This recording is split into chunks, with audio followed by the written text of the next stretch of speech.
వర్షాకాలం ఎప్పుడు మొదలవుతుంది, ఎప్పుడు వర్షాలు పడతాయన్న విషయాన్ని వాతావరణ సంస్థల నుంచి వచ్చే నివేదికలు స్పష్టం చేస్తున్నా అందుకు తగినట్లుగా వ్యవస్థలు సిద్ధం కాకపోవడం చూస్తున్నదే.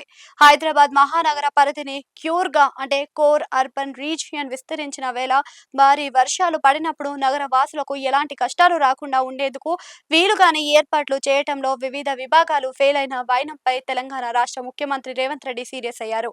సైబరాబాద్ తో సహా అనేక ప్రాంతాలలో రోడ్లను వరద ముంచెత్తి గంటల తరబడి ట్రాఫిక్ జామ్ కావడం, నగర వాసులకు తీవ్ర అవస్థలకు గురి కావటమే కాదు, పలు చోట్ల చెట్లు కూలిపోవడం, విద్యుత్ సరఫరా నిలిచిపోవడం లాంటి ఉదాంతాలపై ఆయన సీరియస్ అయ్యారు. వర్షాకాల సన్నద్ధతపై జూన్ 1న జరిపిన రివ్యూలో అధికారులు, సంబంధిత శాఖలు సిద్ధంగా ఉండాలని, తాను అనేక సూచనలు చేసిన అధికారులు నిర్లక్ష్యంగా వ్యవహరించటాన్ని తాను సహించలేనునని స్పష్టం చేయటంతో పాటు ఈ నెల 9న కురిసిన భారీ వర్షం వేళ మున్సిపల్ పోలీసుల అధికారుల మధ్య సమన్వయం లోపించింది అంటూ సీఎం రేవంత్ మండిపడ్డారు.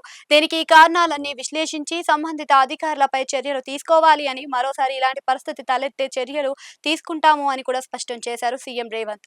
వర్షాలు పడే వేళలో ప్రజలు ఇబ్బందులకు గురి కాకుండా ఉండేందుకు వీలుగా ఉన్నత అధికారులు రోడ్ల మీదకు రావాలని స్పష్టం చేసిన సీఎం రేవంత్, పోలీస్ కమిషన్ నుంచి కింది స్థాయి సిబ్బంది వరకు రోడ్ల మీదకు రావాల్సిందేనని స్పష్టం చేశారు.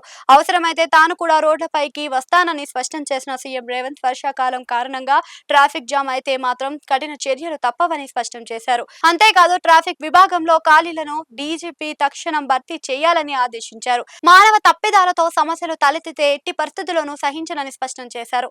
సీఎం రేవంత్ రెడ్డి సీరియస్ అయిన వేళ తదుపరి వర్షాకాలం వేళకు అధికారులు సిద్ధం అవుతారా, లేదంటే ఇప్పటి నిర్లక్ష్యాన్ని, ఆలస్యాన్ని కంటిన్యూ చేస్తారా అన్నది చూడాల్సి ఉంది.